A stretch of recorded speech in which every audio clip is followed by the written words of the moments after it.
मैं आपका दोस्त एनपी आपका यूट्यूब चैनल पर स्वागत करता हूं। 1 फरवरी 2021 की फर्स्ट शिफ्ट का आज हम कंप्लीट एनालिसिस करने वाले हैं और देखते हैं कि इसमें किस तरीके से क्वेश्चन आए हैं। उससे पहले हम एक क्वेट्स देखते हैं कि push yourself because no one else is going to do it for you. इसका मतलब ये है कि हमें अब यदि सक्सेस पाना है तो सेल्फ मोटिवेटेड रहना पड़ेगा, कोई हमें मोटिवेट करने वाला नहीं है। चलते हैं, देखते हैं question number 1। Jean Pierre Harrison ने कल्पना चावला की जीवनी पर कौन सी बुक लिखी है? तो मैं तुम्हें बता दूं आप लोगों को जानकारी के लिए कि जीन पेरी हैरिसन ये कल्पना चावला के हस्बैंड हैं। उन्होंने उनकी बायोग्राफी लिखी है, the edge of time, the authoritative biography of Kalpana Chawla.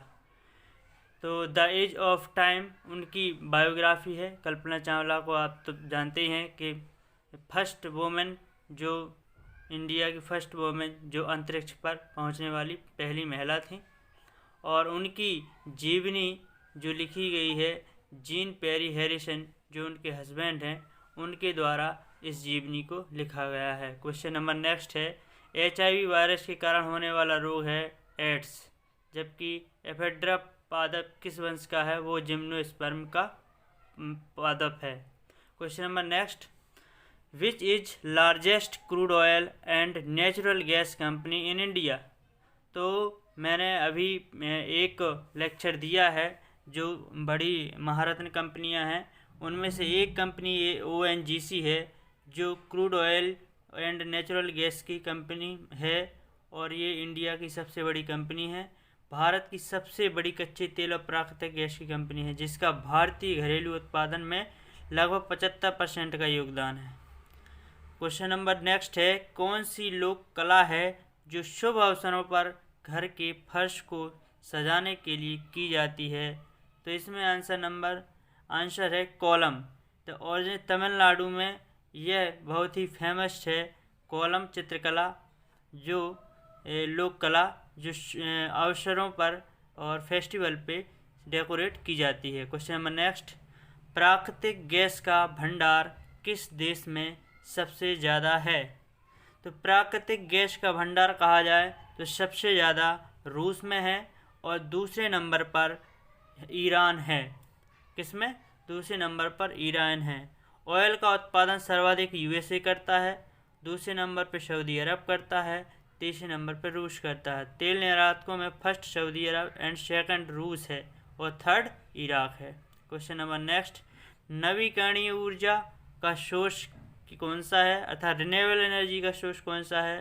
तो रिन्यूएबल एनर्जी वह एनर्जी जो हमेशा बनी रहती है, जैसे सूर्य का प्रकाश, सोलर एनर्जी, पवन ऊर्जा, जल विद्युत ऊर्जा, ज्वारीय ऊर्जा, बायोमास, जैव ईंधन और नवीकरणीय ऊर्जा के सोर्स हैं। जबकि नॉन रिन्यूएबल एनर्जी कोयला, पेट्रोलियम, डीजल, केरोसिन आदि हैं। क्वेश्चन नंबर नेक्स्ट, प्रकाश वर्ष किसकी इकाई है?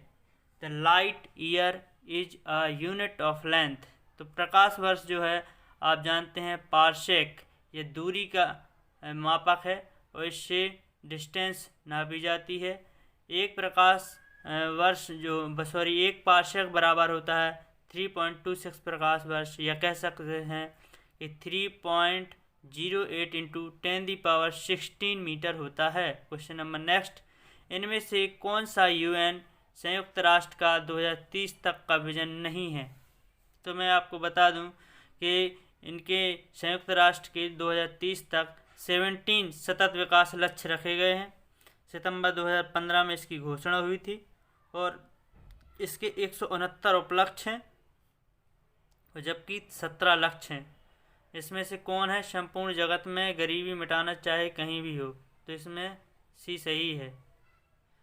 क्वेश्चन नंबर नेक्स्ट, भारत में राष्ट्रीय आय की गणना कौन सी संस्था करती है?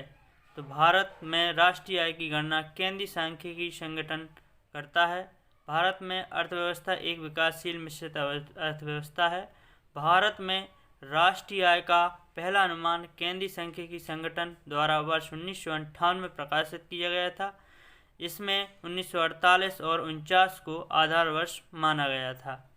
वर्तमान में भारत की जीडीपी की गणना के लिए आधार वर्ष 2011-12 प्रयोग किया जा रहा है, जिसे सरकार बहुत जल्द ही 2017-18 कर सकती है। Question number next, UN world happiness report जारी करता है किस वर्ष शुरू किया गया था?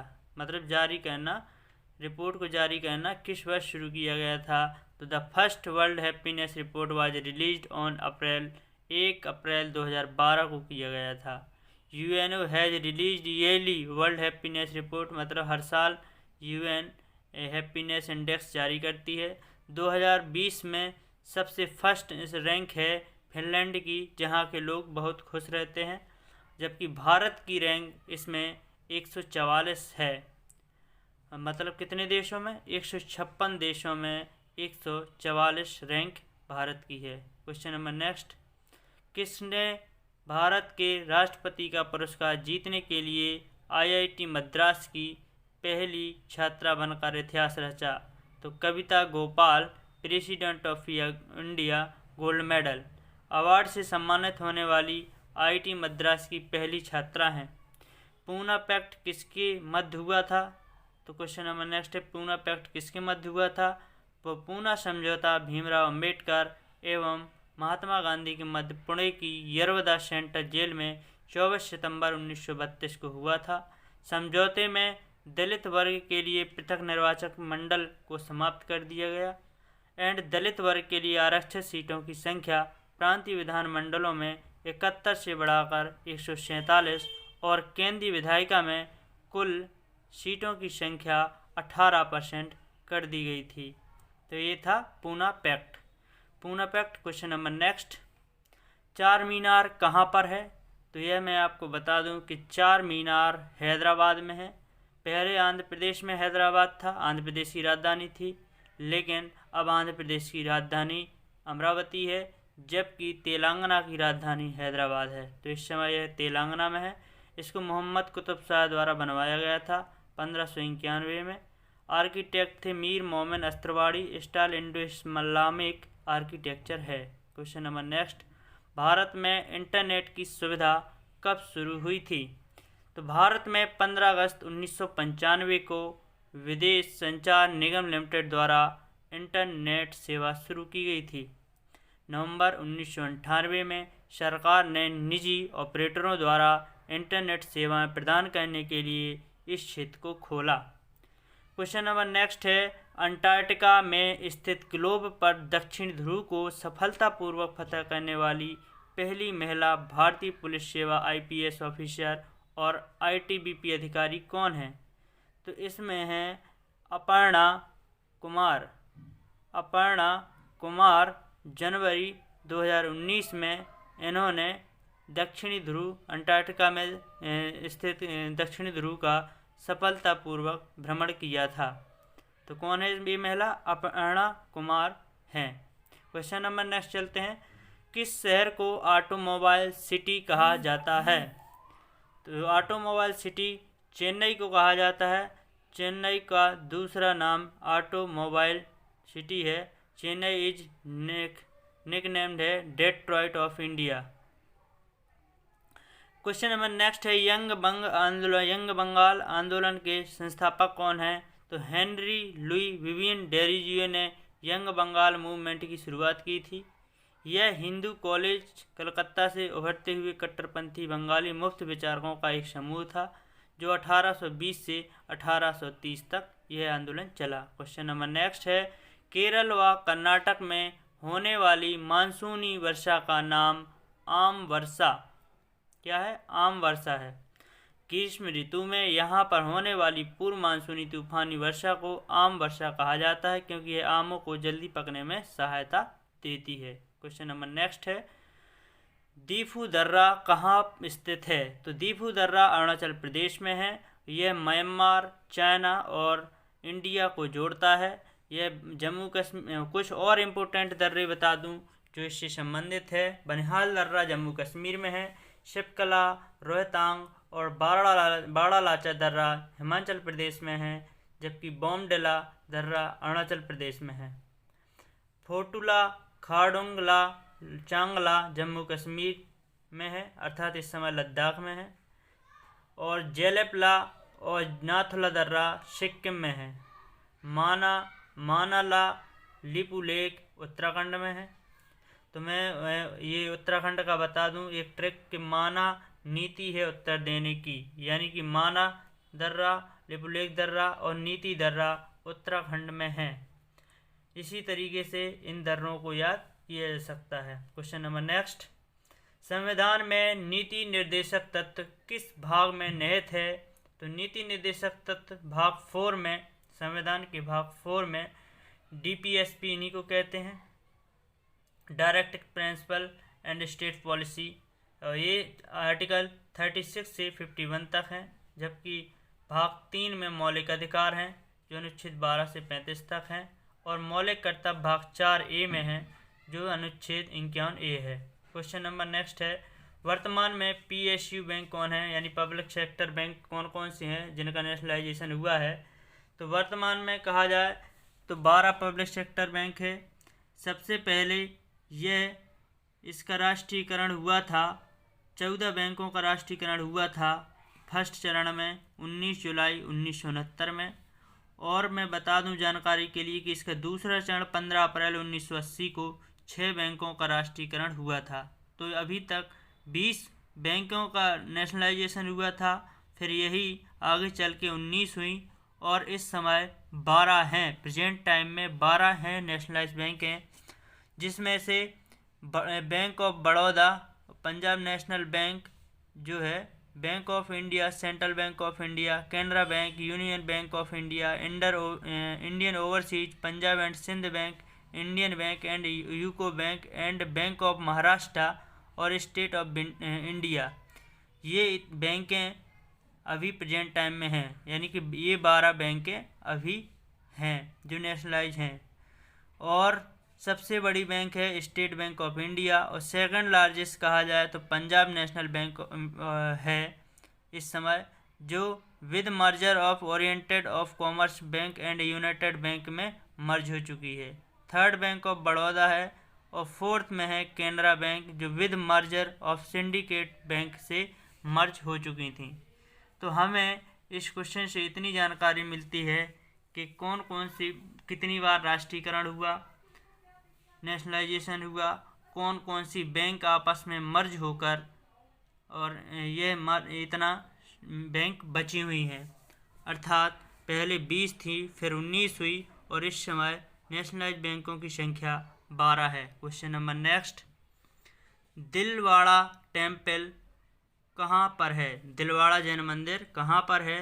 राजस्थान के सिरोही जिले के माउंट आबू नगर में यह स्थित है। यहाँ पर 2 प्रमुख मंदिर, विमल व शाही मंदिर प्रथम तीर्थंकर आदिनाथ को समर्पित है। ये 1031 ईस्वी में बना था। लुन वासाही मंदिर 22वें तीर्थंकर नेमिनाथ को समर्पित थी।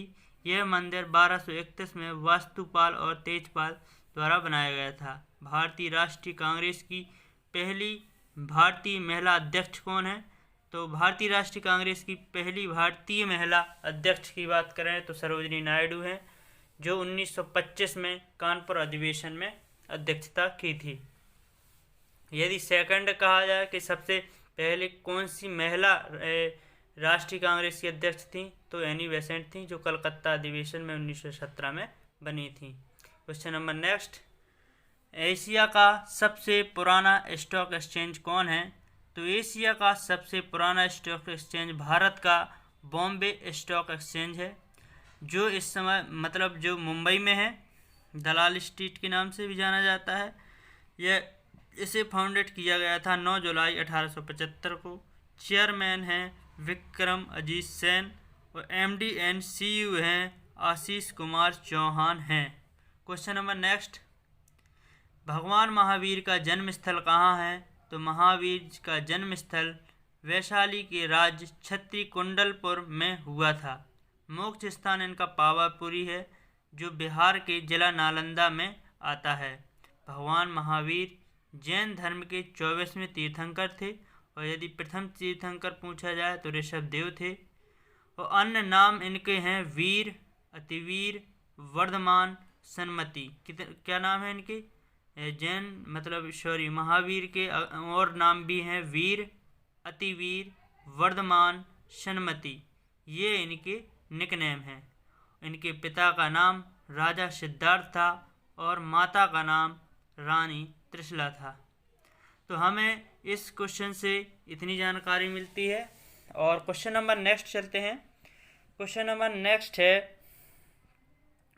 नेक्स्ट है कि महात्मा गांधी ने नमक कानून की अवज्ञा कब की, अर्थात दांडी सत्याग्रह किस वर्ष हुआ था? तो इसका आंसर है दांडी मार्च, जिसे नमक मार्च या नमक आंदोलन या दांडी सत्याग्रह के रूप में भी जाना जाता है, जो सन 1930 में महात्मा गांधी के द्वारा अंग्रेज सरकार के नमक के ऊपर कर लगाने के कानून के विरुद्ध किया गया था। सविनय कानून भंग कार्यक्रम था। नमक के ऊपर कर लगाने के कानून के विरुद्ध किया गया सविनय कानून भंग कार्यक्रम था। इसमें गांधी जी समेत 78 लोगों के द्वारा साबरमती आश्रम, अहमदाबाद के साबरमती आश्रम से समुद्र तटीय गांव दांडी, नवसारी जिले, गुजरात के नवसारी जिले का दांडी गांव से यह पैदल यात्रा 6 अप्रैल 1923 को नमक हाथ में लेकर नमक विरोधी कानून को भंग किया गया था। तो इस क्वेश्चन से इतनी जानकारी मिलती है। संसद द्वारा महाभियोग प्रक्रिया से किसे नहीं हटाया जा सकता है? तो इसमें हमारा आंसर ए जो है, जो नहीं हटाया जा सकता, तो प्रधानमंत्री को हम महाभियोग द्वारा नहीं हटा सकते हैं, जबकि राष्ट्रपति, मुख्य सूचना आयुक्त, मुख्य न्यायाधीश को हम महाभियोग द्वारा हटा सकते हैं, जबकि प्रेसिडेंट ऑफ इंडिया को आर्टिकल 61 में इम्पीचमेंट की प्रोसेस को डिफाइन किया गया है। क्वेश्चन नंबर नेक्स्ट, पहला परमाणु परीक्षण कब हुआ? तो पहला परमाणु परीक्षण 18 मई 1874 को हुआ। फर्स्ट परमाणु परीक्षण, पोखरण फर्स्ट, इसका नाम था, कोड नेम था इसका इस्माइलिक बुद्धा। जबकि सेकंड 11 से 13 मई 1998 को हुआ था। इसका कोड नेम ऑपरेशन शक्ति था और इस समय DRDO के अध्यक्ष जो थे APJ अब्दुल कलाम जी थे। क्वेश्चन नंबर नेक्स्ट, प्रथम लोकपाल विधेयक कब प्रस्तुत किया गया था? तो यह हमारा आंसर है इसमें 1968 को। पहला जन लोकपाल विधेयक को 1968 में अधिवक्ता शांति भूषण द्वारा प्रस्तुत किया गया था और 1969 में चौथी लोकसभा में पारित किया गया था, लेकिन राज्यसभा से पारित नहीं हुआ। और लोकसभा को 18 दिसंबर 2013 में इसे मंजूरी मिल गई और राज्यसभा में 17 दिसंबर 2013 को पास किया और इस समय यह लागू हुआ 16 जनवरी 2014 को। The version enacted in 2013 was form a draft prepared in 2010। Lokpal शब्द 1963 में लक्ष्मी मल्ल सिंघवी द्वारा गढ़ा गया था। किसके द्वारा यह शब्द गढ़ा गया था? लक्ष्मी मल्ल सिंघवी द्वारा गढ़ा गया था। क्वेश्चन नंबर नेक्स्ट है, आधुनिक कंप्यूटर के जनक कौन थे? यदि आधुनिक कंप्यूटर के जनक पूछे तो एलन ट्यूरिंग है, और यदि पूछा जाए कि कंप्यूटर के जनक कौन हैं तो उसके जनक हैं चार्ल्स बेबेज हैं। कंफ्यूज नहीं होना है दोस्तों। क्वेश्चन नंबर नेक्स्ट, ऑस्ट्रेलियाई ओपन 2020 में मेंस सिंगल के उपविजेता कौन हैं? तो देखो इसमें विजेता पूछते हैं लगभग, लेकिन इस बार इन्होंने क्या पूछ लिया, उपविजेता कौन है। तो डोमिनिक थीम विजेता हैं, नोवाक जोकोविच उसके विजेता हैं और इसके डोमिनिक थीम जो हैं उपविजेता हैं। विजेता कौन है? नोवाक जोकोविच। फ्रांस ओपन 2020 की बात करें तो नोवाक जोकोविच जो है उपविजेता हैं और US ओपन के उपविजेता अलेक्जेंडर जेवरेव है। और यदि विजेता की बात कहा है फ्रेंच ओपन की तो राफेल नडाल हैं और विजेता नोवाक जोकोविच हैं। US ओपन की कहा जाए विजेता है डोमिनिक थीम है, जबकि उप विजेता कौन है US के? Alexander Zverev. जबकि ऑस्ट्रेलियन ओपन के नोवाक जोकोविच हैं कौन? विजेता, और ऑस्ट्रेलियन के और उप विजेता नोवाक जोकोविच हैं। क्वेश्चन नंबर नेक्स्ट है, विश्व रेड क्रॉस दिवस कब मनाया जाता है? तो यह इसका आंसर है 8 मई।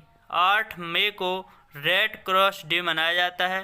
रेड क्रॉस एक अंतर्राष्ट्रीय संगठन है जिसका मिशन मानवीय जिंदगी व सेहत को बचाना है। स्थापना 17 फरवरी 1863 ईस्वी में हेनरी डुनान्ते ने जिनेवा में की थी। मुख्यालय जिनेवा है, स्विट्जरलैंड के एक शहर जिनेवा में है। रेड क्रॉस दिवस 8 मई को हेनरी डुनान्ते के जन्मदिन पर मनाया जाता है। International committee of the red cross के अध्यक्ष पीटर मोरर हैं और महानिदेशक रॉबर्ट मेर्डन हैं। क्वेश्चन नंबर नेक्स्ट, पेनिसिलिन क्या है? पेनिसिलिन एक फंगस है। क्या है पेनिसिलियम? पेनिसिलियम एक फंगस है, नॉट बैक्टीरिया, वायरस न एलगी। क्वेश्चन नंबर नेक्स्ट है, एलपीजी का फुल फॉर्म क्या है? तो एलपीजी का फुल फॉर्म है लिक्विड पेट्रोलियम गैस। इसी प्रकार एक सीएनजी होती है, और तो सीएनजी का फुल फॉर्म है कंप्रेस्ड नेचुरल गैस। तो इस क्वेश्चन से हमें इतनी जानकारी मिलती है। क्वेश्चन नंबर नेक्स्ट है, ईस्ट में सर्वाधिक विटामिन कौन है? पाया जाने वाला विटामिन कौन है? तो yeast contains high amount of vitamin B12। Yeast में सबसे ज़्यादा विटामिन B12 पाया जाता है। यदि Jallianwala, question number next, Jallianwala Bagh हत्याकांड कब हुआ? तो यह तो हम सब लोगों को याद होगा कि यह 13 अप्रैल 1919 को अमृतसर में जलियांवाला बाग हत्याकांड हुआ था। यह डॉक्टर सतपाल और सैफुद्दीन किचलू की गिरफ्तारी के विरोध में हो रहे जनसभा पर जनरल डायर ने अंधाधुंध गोलियां चलवा दी थीं, और इस समय सरकारी रिपोर्ट के अनुसार 379 व्यक्ति, जबकि कांग्रेस समिति के अनुसार लगभग 1000 व्यक्ति लोग मारे गए थे। और इस समय वहाँ के वायसराय जो थे लॉर्ड चैम्सफोर्ड थे। भारत के वायसराय कौन थे? Lord Chelmsford.